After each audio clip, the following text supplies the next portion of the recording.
In my specific situation, that I thought the idea of anything like a happy family was somewhat of a fictional creation, like a Santa Claus or home ownership, this sort of thing. But you know, you get older, you make new friends, and you know, a lot of my close friends talk about how their home lives were very happy. You know, Joe is a very good example. When me and Joe met, we became close, and he talks about his parents, how they're in their 70s, and you know, they're still very much in love. They still flirt with each other, even. It's the sweetest, and I met them many times, and they are the sweetest people I met in my entire life.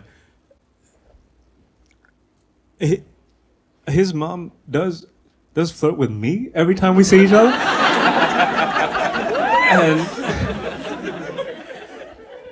And his dad is like right there too. You know, I don't know if that's their thing. That's how they keep the spark alive. But I have nothing but respect for Steph and Steve.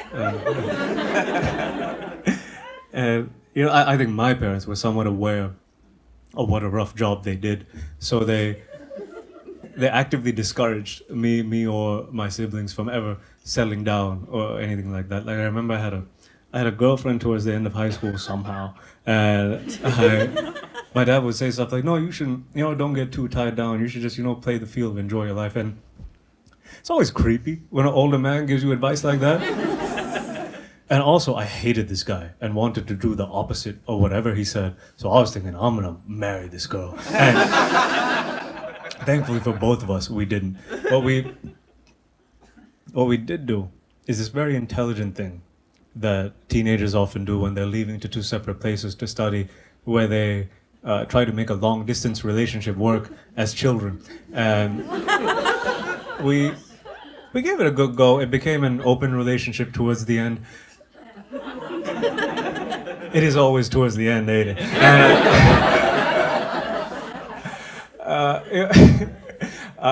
I found out a month after she decided. It was. I feel like that's not information you can share retrospectively. But listen, I had no self-esteem at the time, so I just rolled with it. It was open relationships are still very interesting to me because it's a case of, like, I think every couple that uses that sort of configuration for their partnership makes very specific rules on how it works between the two of them.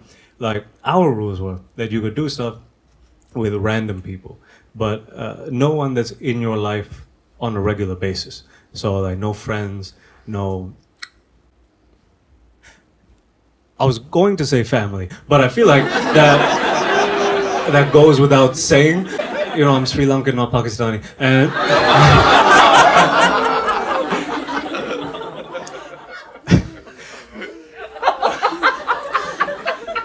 I promise that is the only joke in the whole show where when I know I'm going into it, I'm like, should I say this shit?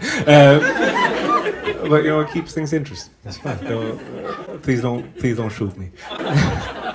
So that was our arrangement at the time. And I remember that in her close group of friends, there was a guy, and they were very close friends, but I also suspected that they were romantic with each other, which would have been cheating by, you know, the rules we set for each other.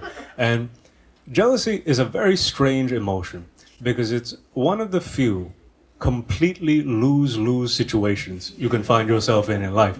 Because if you are wrong, all you're doing is alienating this person that you care about. And if you're right, you're right. Like, now what? Like, the worst thing is true. Congratulations. You're just a shitty detective.